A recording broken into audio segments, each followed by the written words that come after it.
right, welcome everyone to our August live stream, Understanding Trauma and Spiritual Abuse with Anna Kitko, who is Cults and New Religion Specialist with Ratio Christi. My name is Natasha Fish. I'm the Board of Directors Chair for beEmboldened, and it's so good to be back here with you guys today. We want more people to receive support and healing through this content that we're going to talk about today and all the other stuff that we put out there. So be sure to find us on your favorite platform and subscribe. That is how we get the word out. So find us on Instagram, Facebook, YouTube, podcasts, subscribe, write a review, leave a comment. This really helps us get out there in front of more people so that more people can be impacted, which is exactly what we're all about. So you are all in for a treat today. So let's get to it. Anna, it's so good to have you here. Thanks for coming on board with us today. I am thrilled. It's a very great privilege, like we were saying earlier, just to be able to network, right? Mm-hmm. That's the coolest thing you could ever do with this stuff, since it's so hard to find people who are specializing in this. Yeah. And you have some great specialty to bring to the table. So if you guys didn't listen to the podcast with Anna, be sure to check that out.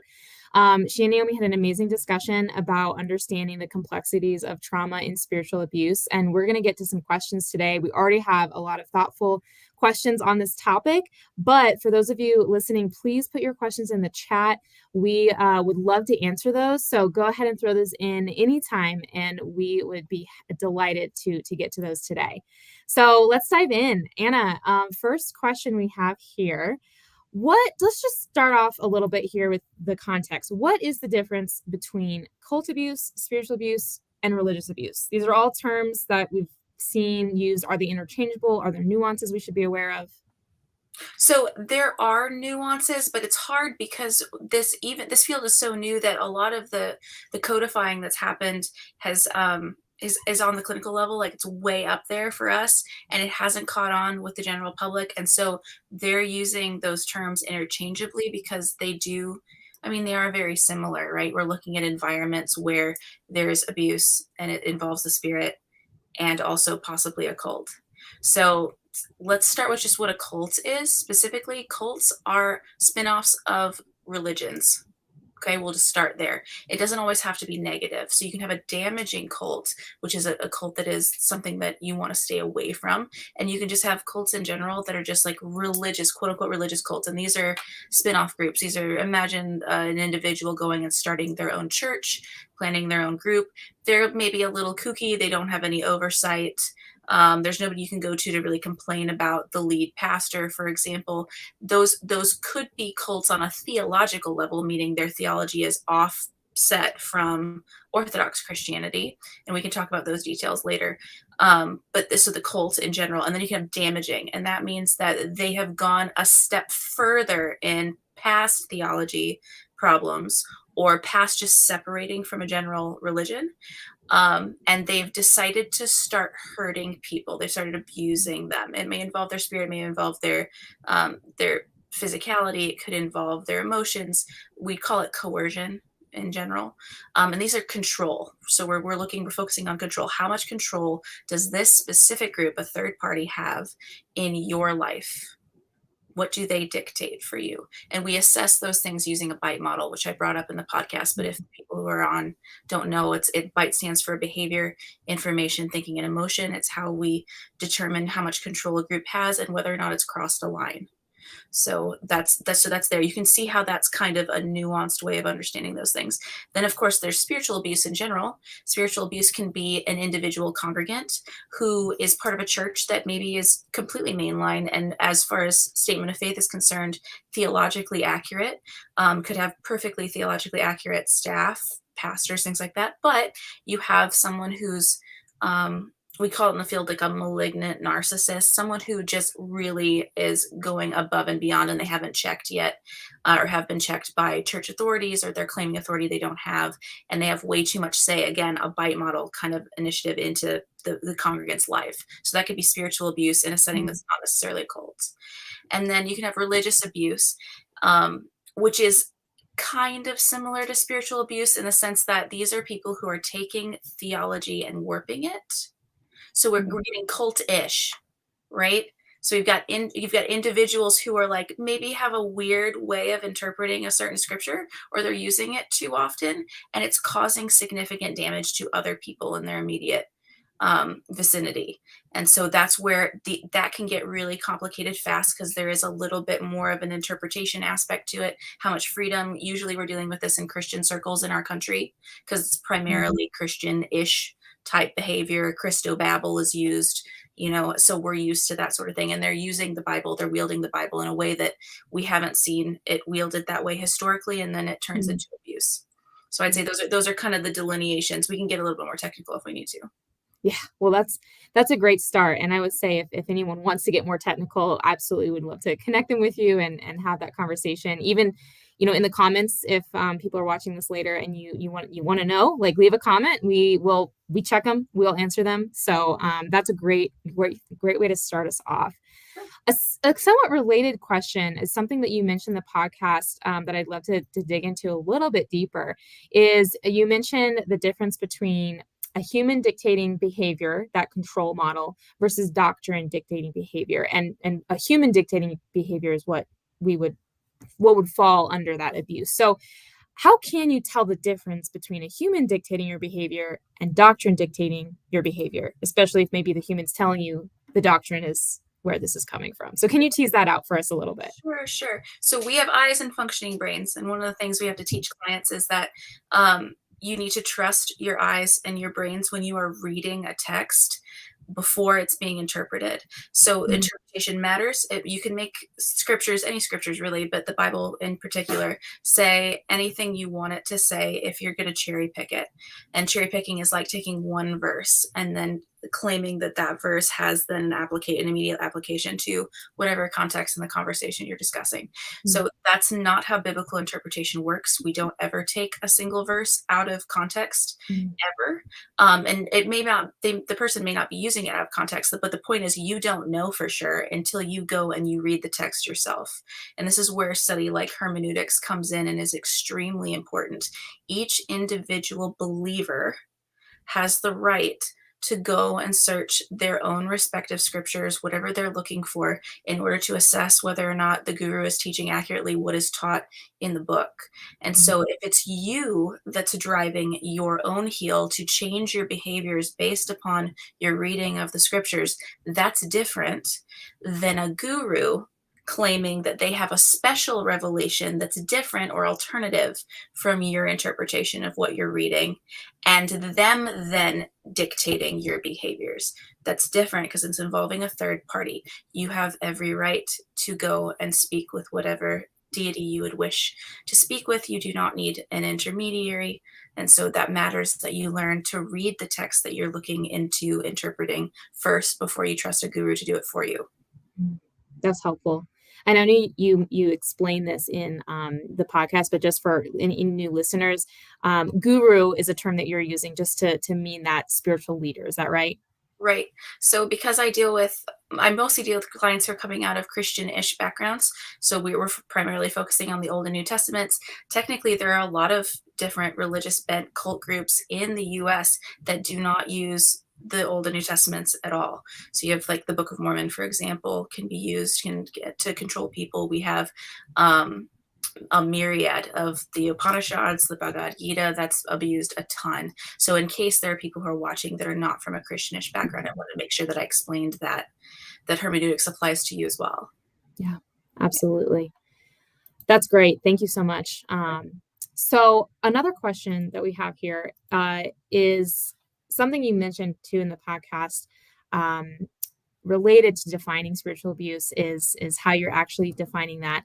By your definition, there are maybe some people who could label what is conviction or a discomfort maybe with a teaching, a doctrine, as spiritual abuse. So for this person, someone I know is claiming they've experienced spiritual abuse, but by your definition, it sounds more like a conviction situation where maybe they just didn't like what they were hearing. So how would you recommend I handle that gently and humbly, disagreeing gracefully, and helping them distinguish between conviction and spiritual abuse? Yeah. So conviction is internally derived, right? Spiritual abuse is externally derived. And that matters that we tell the difference there. So there's already a distinction in that. So if you're sitting in a sermon and you're listening to it and you're like, oh, that really profoundly struck me, I'm not sure I believe that. There's a difference between your body telling you, like, oh my gosh, I'm having a reaction to this. I need to go make sure what was being said is accurate to whatever is being quoted. And someone who is using an authoritative position to say to you directly, you must do X, Y, Z, and they don't have any justification for saying so. There's a difference. So we have to, again, look at the source. That's the critical component. So humbly, though, we always want to be kind, because even conviction can be extremely unnerving, especially if it's such a personal thing. And we know what conviction feels like as believers. And as Christians in particular, if we've come to follow Jesus Christ, we're convicted all the time. And so we can be and show the exact same patience that Christ shows us while we're moving through the sanctification process, just like they're starting to move through the sanctification process. It's a critical part of being a Christian, going through conviction. So it's actually a reason to rejoice, not get upset. And I think that can really inform our attitudes and how we articulate ourselves and remind ourselves of where we are in the course of the sanctification process. We're dealing with somebody we should be celebrating with. Yeah, that's really helpful. We got a related question in the chat. When that's one side of handling an interaction, right? Another side is what do we do when we see someone who is acting spiritually abusive? We are wanting to interact with the abuser. How should we approach talking to that person? Should we just run away? How would you guide us in that? Truth never flees from scrutiny, and I say that in the podcast. That's because I have to browbeat it, because we've forgotten that as a culture. And there's a lot of folks who really, they feel like they cannot trust their ears or their eyes, and that they as individuals don't have any say in how to interpret things that are spiritual, and that is not true.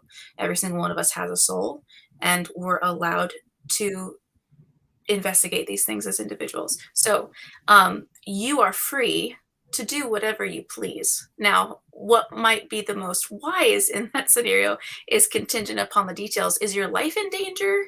So is this person going to fly off the handle and punch you in the face for confronting them? That matters. I would rather you not get punched in the face. You can do things like write to them. You can do things like bring a friend to confront them. Going to other spiritual leadership in the community is 100% an option that you have. You do not ever have to be alone in confronting these people. But if you decide you would like to, you are free to do so. Just try to protect yourself and try to remember that confrontation should not be, I don't like you. It should be a case, right? This is why I think this is abusive. Here is my justification. It's not just my opinion.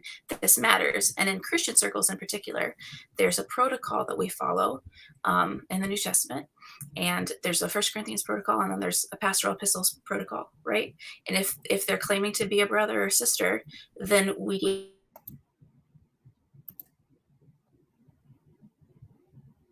Oh, I think we lost Anna.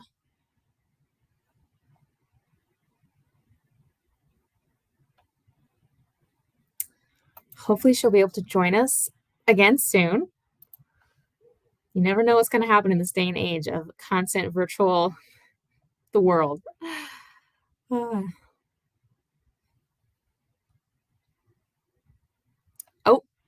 Am I back? You are back now. There we go. I have no idea what you. happened. That's okay. The next I question. can't answer these questions. The next question should be: can demons attach themselves to computers? The answer is yes. I have seen it with my own living eyes. I'm very sorry. I have no idea what happened. Anyway, I don't know where I left off. I was talking about protocol, right? Yeah. Okay. If you're a believer, if you're a Christian and you're speaking to somebody who's claiming to be a believer, you can't read their hearts, so you can't tell whether or not they're telling the truth yet or not. You can guess. But you should follow the protocol, and that is that you want to talk to them directly first, if you can, to try to give them a chance to correct themselves, and they might. If they don't correct themselves, you come back with a brother or sister to do the same thing. If they continue to say, no, I'm not going to do this, I'm going to continue to behave the way that I'm behaving, then you are free to start teaching everyone and anyone that you wish that this is dangerous and don't go there. Mhm. And in the meantime, anytime your physical safety is in danger, that is an immediate. You can talk to anybody anytime you want to. So I don't want anyone to ever feel like you have to keep things a secret. You never have to do that. You can talk as much as you want. What we want to avoid is unnecessary slander. So until you have absolutely like this person physically abused me, um, I would go ahead and follow the protocol that was laid out in the New Testament because it was written by someone who knows better than we do. And he is infinitely wise. And we want to make sure that we approach that winsomely. As much as I don't like that word lately, it's being overused. But we want to make sure that we give them a chance to correct if we can. Mhm. Good to know about the word winsome. I did not know it was being overused. And maybe it's So just in my circles. I'm hearing it all the time, and I'm like, that word doesn't mean what you're using. Like, there's a good movie quote in there. yeah, I'm terrible at quoting movies, but that word doesn't mean what you think it means. Princess Bride for anybody out there. Well, that's really helpful and very grounding and gives a lot of options. Obviously, everyone's situation is different, so these The are details great really generalities to Yeah. take into account. But seeking counsel with people is really important to make sure you know what the right measure is for your situation. In a positive light of approaching spiritual leadership, all of this is great information. All that you talked about in the podcast is really what this question is referring to, but certainly what we're going to be talking about today as well. How should I approach my church with all of this great information to equip leaders and lay people in engaging well with people who've experienced spiritual abuse? How would you recommend someone do that? Full transparency, get to a point. Now, let me just clarify this. Are we talking about someone who has experienced spiritual abuse and wants to talk about it? Or are we talking about someone who just wants to edify the body of Christ on something we should probably be focused Mhm. That's a great distinction. I think this question is speaking to the latter of someone who wants to edify the body, but I would love to hear the other answer as well. Okay. So if you're looking to edify the body, full transparency. Some of this stuff I'll give just a warning, just in my experience, and this is just Anna talking. It doesn't mean it's actually true everywhere. I really think that education is really positive, but I have seen some circles that they get overwhelmed by the idea of involving any type of clinical level discussion anytime involving spirituality. Like they want to stay away from it. Psychology in general is seen as a negative or something they have to fear. Know that that's a possibility. You'll know your church Mhm. congregation well enough probably to suspect where that's going to go, and maybe just start a small group to start the education process. It doesn't need to be a giant brash like mini civil war of this has to be focused on right now.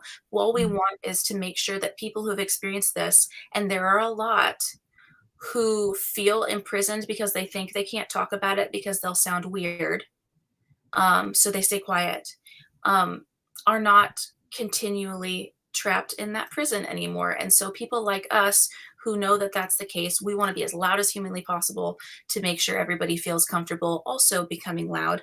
And as soon as all the congregants are happy discussing these things, if the Lord is leading this and if he's the author of it, our congregations won't be able to get away from it anyway. It's the Mhm. Holy Spirit.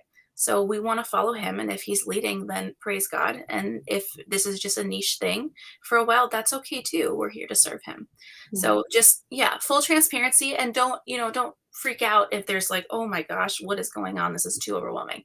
Because like, Mhm. as we were talking about before the show, 7 years ago, no one had any idea what this was at Mhm. all. I sounded like a crazy person. I did. I told my parents I was going to not be a neurosurgeon. I was going to go do this. And they're like, what? They're proud of me, but, like, they're like, "We have no idea what that is." It's okay. Mhm. Everybody knows Mhm. now. That's great. I Um, know there's no box to put you in. there isn't. I'm very strange. It's okay. I'm willing to to live with that. Totally fine. Can I Um, tell you how glad we are though? I mean, it's just amazing to see how much can change in just a couple of years going from a non-existent topic to this is becoming well known and people are talking about it. that major national level podcasts focusing specifically. Yeah, really cool. But the second question you wanted me to address for a second, if you've experienced spiritual Mhm. abuse, if you have experienced spiritual abuse and you don't feel like you can go talk to your pastor about it, that's a problem. Mhm. And I'm not trying to attack any pastors at all. We live in America. Primarily, we're talking about American groups right now. If you're outside of the Western world, um, you can contact me and I'll help you kind of navigate that a little bit better. But as far as the Western world is concerned, if you're so uncomfortable and so distant from your own pastor that you can't ask for help from the person that is supposed to be leading and guiding and walking with you from, the cradle to the grave, that's the goal of being a good shepherd Mhm. and taking care of their flock. If you can't go to the person who's supposed to be taking care of you, it's time to reassess and be having a completely different conversation. Mhm. Totally unacceptable. That is it. That is the purpose of a leader in your parish. So if you're having that problem and you're scared, um, talk to your friendly neighborhood apologist, somebody like me, and we'll help guide you to somebody who you can talk to assess these things, and then come back and reassess. There are too many churches in our country to be worried about leaving the one that you're in right now. Mhm. And I know I'll get some angry emails by pastors who are watching, but I'm okay with saying that out loud. Somebody needs to go there, and I'm willing Yeah. to be that person. That's okay. Yeah, absolutely. Well, and the reality is that a lot of people may feel safe doing that initially, and then maybe they don't get a great response. So I kind of want to go down that rabbit trail too of if you have experienced spiritual abuse and you come to someone that you thought you could or should or be able to, and that's probably going to be scary for you no matter what. I can imagine just sharing your story in general can be really, really challenging. And that person doesn't handle it well. Anna, how would you comfort or grieve with that person or direct them in next steps? Oh my gosh, grief. I would grieve completely with you. That is a lamentable thing to have had happen. That's not the way that's supposed to work. This is a result of human sin. This is a result of the body of Christ being um, made up of human beings who are moving through the sanctification process together. And the details again will really matter in that.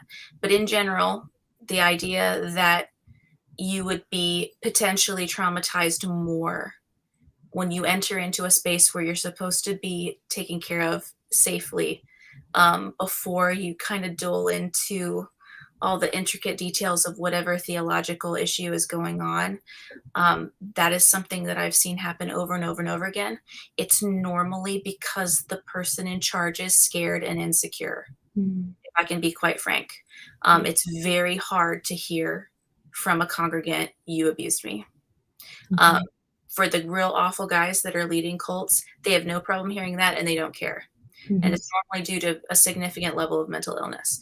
For the guys that are just in a small church that they've never been trained in psychology, they may not have ever gone to school. That's not necessarily a bad thing. It's just that there might be some pitfalls that they stepped into accidentally because they were too zealous, or their arrogance got the best of them, or human things that happen all of the time. The primary concern that you want to focus on initially is, how did they respond? If they responded poorly, it's okay to walk. You Mm, don't have to stay there. You're not required to live in that environment. You can go heal, and then if you want to come back, you can come back. Reconciliation is really important for Christians in particular. That's part of our process as believers, but that doesn't have to be an immediate thing. So you can go and heal and come back in the same way that nobody expects you to go and give someone who's wounded you physically. You've gotten a cut, something's happened, you mhm. are allowed to go to the hospital and deal with the bleeding before you come back and have the long 8 hour technical teacup type of conversation with the person who caused the bleeding. You're allowed to go heal first. It's okay. Mm. Yeah. Thanks for that. Yeah, Yes. reconciliation is something we strive for, but it doesn't happen overnight. It can be a very Correct. long process, Correct. but we believe it's worth it. And Mm. reconciliation is a two-way street. Yes. Forgiveness is one way, but reconciliation is both ways. And if they're not willing to reconcile with you, that is not your fault. You Mhm. can't move on. Yeah, absolutely. Drilling down a little bit more into that, now, of course, this wouldn't be for someone who's handled you coming to them talking about spiritual abuse. Maybe they've handled it poorly. This wouldn't apply to there. But how, for someone who, you mentioned earlier, Anna, not everyone has been trained or aware or even a fan of psychology, therapy, etc. How would you help someone overcome that stigma against receiving therapy?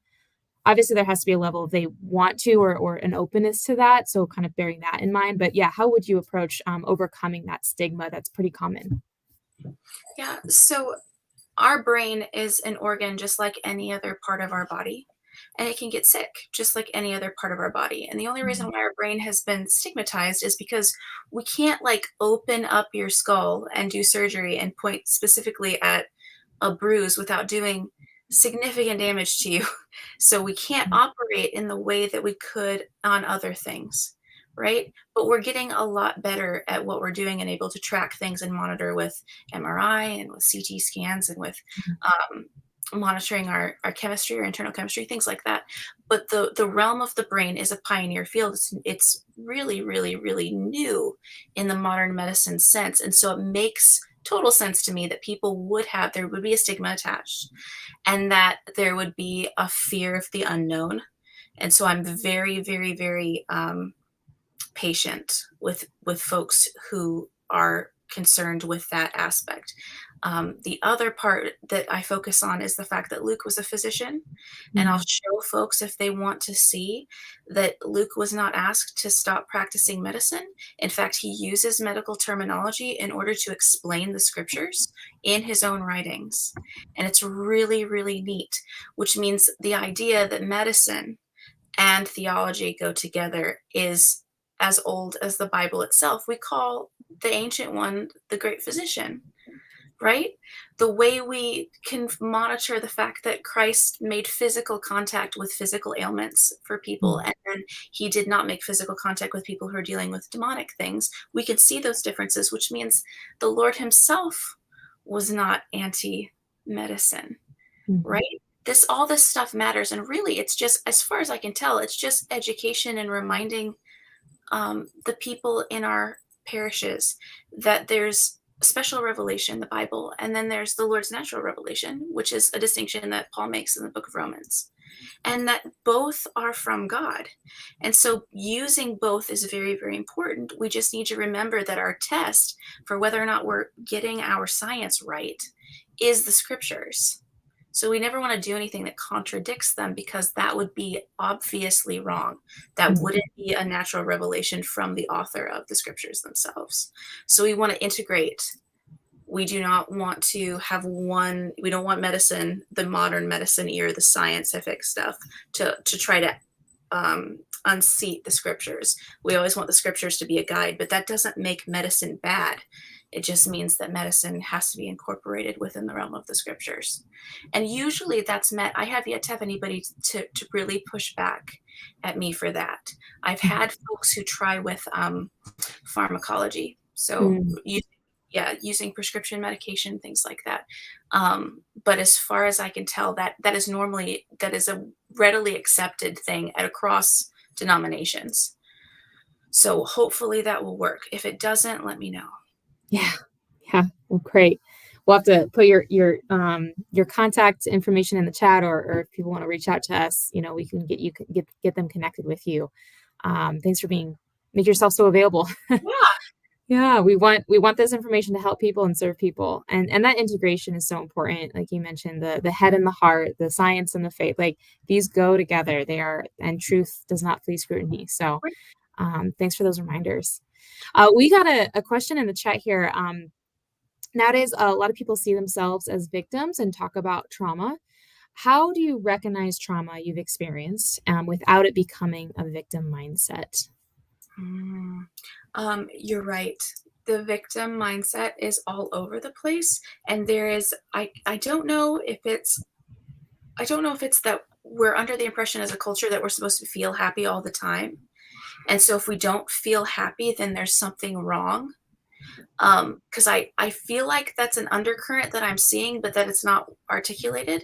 And Mm, so, how do you identify victimization? One of the things you can do is say to yourself, um, is what I've experienced is the natural emotional response to what I've experienced, depression and anxiety and trauma. automatically? Like, is that something that I'm seeing recurring throughout time? I can measure my personal experience based upon people who have come before me who have presumably experienced something similar. And so that gives us kind of a sense of proportion, right? Over on the big scheme of things, it did what I experienced. Was it actually traumatic, or was it traumatic to me? And I mean that in the sense that in the same way that as kids grow up, for example, the emotions that they're experiencing are authentic, they're real. When they have the worst day at school and you're just like, honey, this is nothing. The reason why that's happening is a different set of proportion, right? That really was the worst emotional experience they've ever had. So they're not saying anything wrong. They're not lying. But it's not, the sense of proportion may be off a little bit. And so it matters that we kind of judge our own senses of proportion against some type of objective standard, whatever that standard may be. I'm not sure that I have one that's for across the board as far as judging levels of trauma. But the critical one for me is that there's a difference between having something be wrong with your brain chemically, right? Or due to a lesion or due to trauma, versus your brain accurately responding to what you experienced. So like grieving, for example, grief can't be treated clinically, really. There's things that we can help monitor, but we can't give you an antidepressant. We can't treat you for excessive anxiety because the grief is accurate. You don't have a brain problem, you just experienced a problem. And that really matters that we make distinctions. If you've experienced horrible tragedy, there may not be anything wrong. You are literally responding to the broken world accurately. And so we need to really be mindful of to what are we responding. If we went through something really tragic, we should expect to experience the emotions and the brain chemistry that goes along with tragedy. And if that's a chronic thing, then we need to get you out of whatever environment you're in that's so tragic first, or at least try, before we start looking at possible brain chemistry problems or possible PTSD and all those things. We need to just get a measure of what's actually going on, the big picture of your life first. And I think that might be the key to fixing the proportion problem. I'm not sure. I'm still working through that stuff. Because the details really matter there. Yeah. We love hearing your thoughts and hearing what perspective you bring to the table. So thank you. Yeah. Yeah, that's great. Something else you talked about in the podcast was, and it's so important to define terms, like you and Amy talked about, this idea that authentic self, for example, being a term you have to define, that we're not talking about, new age self-actualization, but just truly, some people just don't know who they are because of the level of trauma and spiritual abuse that they've experienced. So how does someone who's come out of that, how does someone come to find out what they like and desire and who they are, after that cult abuse or spiritual abuse? What are practical steps that people can take?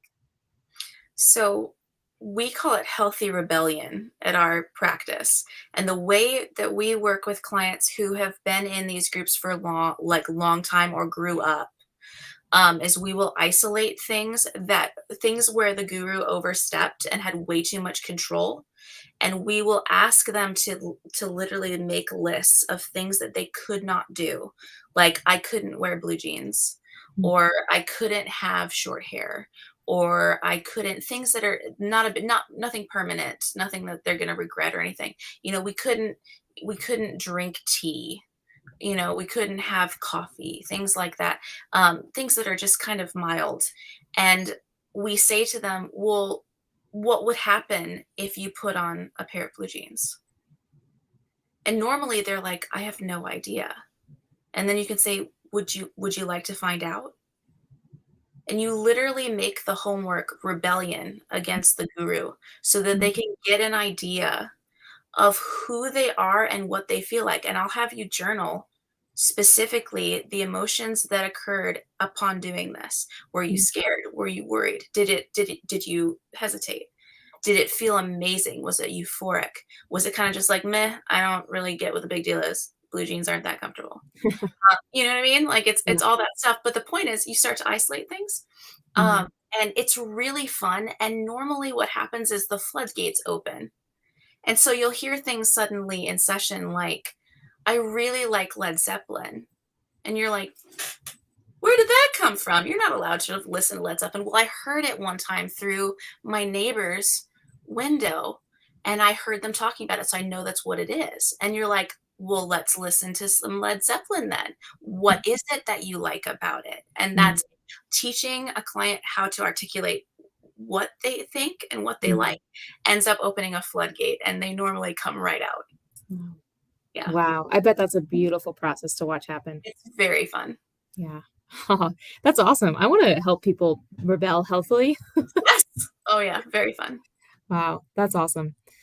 Um, so we have another question here that's really poignant for especially this topic. What do you do when the group you've been a part of, unhealthy group you've been a part of, has made you so scared of anyone who could help you that trying to talk to them, maybe like a support professional or a spiritual leader who is healthy, gives you a panic attack? Like that just even wanting to do that is really challenging. Is there self help practical steps we can take in that direction? Yes. So panic attacks are tricky. It depends on what's the level of panic attack we're talking about. One of the best ways you can deal with this, and this is across the board, every clinician will tell you this. The way you deal with significant fear is with exposure therapy. So if you can't sit physically in the presence, let's say you're like, oh my gosh, I really want to talk to Anna, but I would never even be able to make it from my car into her office without a total breakdown. No problem. You are not alone. There are lots of people that have that. What we would do is I would say, you're going to start by listening to podcasts where I'm speaking. And you're going to do that on a regular basis. And it's exposure therapy. So it's exactly the same way you would treat a phobic reaction for anything else. We're just going to we're going to treat it like you are having a phobic reaction to Anna. You have anaphobia. Okay. But you really want to talk to me. That's okay. So you're going to listen to the sound of my voice. Can you handle that? Yes or no. We can back it off more and just have a picture of me. Right. And you just get used to it and you desensitize the circuit that's firing that causes that panic attack through Mhm. exposure therapy. So yeah, start with just a picture. You know, as I don't mean to sound narcissistic at all, but a lot of times what we'll do with phobic reactions is we'll have you change your cell phone wallpaper to whatever you need. So every time you pick up your phone, you're having to face it, but it's just your phone. Mhm. You're just in your house and you can put it right back down if you need to. It really does work. Exposure therapy is the only way to treat phobic reactions. So yeah, start with the sound of my voice. And then we'll move to, can you handle a video? Watching me speak and all my mannerisms and the weird way I hold my face and the way my earrings swing and all that stuff. Can you handle that? Well, yes. Well, then maybe we try a telehealth appointment. You see what I mean? So Mhm. it's very slowly getting them exposed. And if you can handle those things, you can make all of those adjustments that will get you to the point where you can talk to anyone. Yeah. Wow. That's really helpful, and it's helpful that there's something out there that is called exposure therapy that people can look into, research, build this plan. Because obviously, if they're scared, if they have anaphobia, they're not going to get all these tips and tricks from you. They have to find them and create that plan of like what is the starting point, the picture or the sound bite or whatever. So, do you recommend any like resources to learn about exposure therapy specifically? You can Googling exposure therapy. You should be able to get all of the clinical manuals for free. I think I'd have to verify that. Most of the manuals and things that we use as clinicians are available online. You can just look at it and see what we would do. Um, so yeah, I would start with Googling, but then past that, if you don't like me in particular, there are other people who I can point you to. There are books if you prefer to read books. Stephen Hassan has done incredible work, and he probably churns out books faster than I think anybody, like any of us doing this stuff. But if you just want the clinical manuals, the International Cultic Studies Association does a clinician's guide to cult recovery, and you could just turn yourself into a therapist if you wish, and that's totally fine. And you never have to hear the sound of my voice ever again if you want. Great. So, see what I mean? Like Yes. there are lots of things. You do not need me at all. I hope Naomi doesn't mind me sharing this, but I love this story of her doing just that. Like that that she had a particular issue that she didn't want to talk to anyone about, and so she just made herself a therapist. She researched it and figured out how do people get treated for this thing. And I'm like, that's brilliant. I mean, that we have access to such great amounts of information that wherever you're at on that journey of engaging in healing, like you can do that. And so it's possible. People have done it. They've come through on the other side. And yeah, take advantage of all the resources out there. Yes, therapy is not magic. We Mhm. should, you need to be able to hold us accountable too. And a good therapist, this is something they need to know too. A good therapist is trying to make it where they don't need you anymore, or you don't need them anymore, I should say. Mhm. Um, so they're not there to make you a chronic patient forever.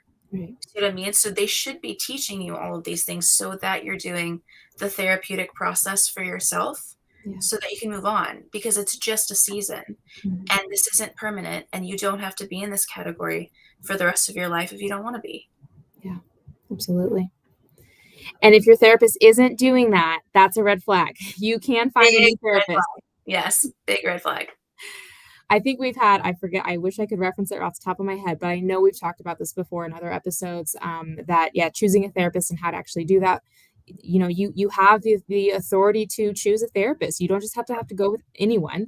There are strategic things that you can look for. And Anna, you can probably speak to that better than I can, but that you have the choice to choose a good therapist. Yes, and a good therapist will tell you part of being a therapist is learning how to bond with your client, because it's a very, very, very intimate relationship, right? They're trusting you. If you're not bonding with your therapist is supposed to be like, no problem, I will help you find somebody to bond with. That's the point of therapy. Like, Mhm. you don't, we're not going to come into your house and force you to do anything. But if you're miserable, you can move on. It's Mhm. okay. Yeah. Yeah. Absolutely. Or if you learned all you can from that person, there's other therapists that a different time of your life, a different connection will make more sense, a different skill set.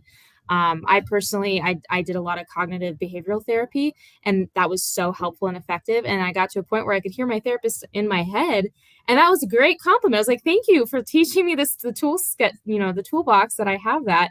And I Yeah. felt like I needed something different, and that's been really effective. So there's definitely pros to changing therapists if you feel like you need a different perspective or skill set to help you with where you're at now. Mhm.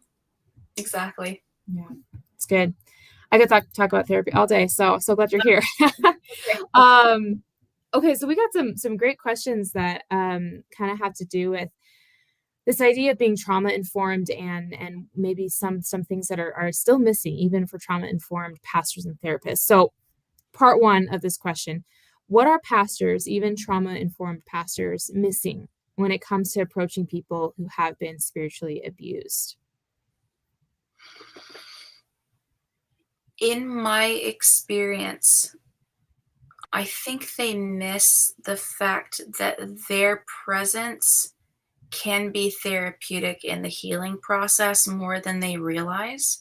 And so I think the guys who are informed tend to be like, "Oh, I know this. This is trauma. I'm supposed to shut up. We're supposed to get you a therapist." Like they're like, "I'm ready." And they don't realize that the person needs to see their spiritual authority speak into the trauma and say to the person, what you experienced was wrong, and these are all the ways that they were wrong, and affirm the fact that what they experienced was wrong before they send them to the specialist. Mm, Because there's something about identifying within the spiritual framework from a spiritual leader, another spiritual leader saying out loud 100% what you experienced was wrong. And that can be really healing and really, and we say affirming, but um it's it keeps the person from feeling gaslit, mhm, which is a very difficult place to live if you're constantly feeling that that's what's going on. So to have that third party that you trusted, that is the spiritual authority, point at another spiritual authority and be like, yeah, no, that's mhm. unacceptable, is way more powerful than I think they realize. Wow. Yeah, I hope any pastors or spiritual leaders out there listening really take that to heart. And I think just another aspect too is that if you just pass on somebody really quickly, they can maybe feel like, oh, I'm just a problem to be passed along to someone else. And so that presence just really speaks to not sending that message and validating someone where they're at. Right. Yeah. So on the other side of that question too is for trauma-informed therapists. So what are those therapists who are trauma-informed? What could they be missing? How would you encourage them when it comes to approaching people who have been spiritually abused? A lot of times what happens is a nuanced form of dissociation. And so this is getting clinical, I realize, but dissociation is when, I'll make it brief, is when a person kind of takes a step back from themselves, almost like they're watching their own life happen, and then they exist there too long, right? Mm. So it's like clinical dissociation. Dissociation is a natural thing that your brain does. It's a good thing. You're supposed to be able to do that, and especially going through traumatic experiences. It's when you can't come back that we start to go, okay, well, maybe we'll do clinical intervention. Mm. So you have this dissociation happen, and then the therapist can accidentally miss, if it's in a spiritual scenario in the coercive process, there are two identities. You have the cult identity, and you have the identity the person is outside of the cult, and you're treating both identities simultaneously. And I think if you don't know the coercive side of that, kind of the unclassified designation for dissociation, and that it's there, and that's how coercion works, and you haven't looked into how brainwashing happens, you can accidentally only treat one identity without Mm. getting the person to be able to identify that they're wearing a costume, right? They're just treating the costume, the therapist, but not the person. So that's really important. That's part of what we do at ICSA is training clinicians on that this is different, and we should be treating it differently, and this really is a completely different process than Yeah. treating PTSD in general. Yeah, that's amazing. Anna, it's been incredible to be here with you today and just learn from you and get these questions answered. So I just so appreciate you being on our live stream.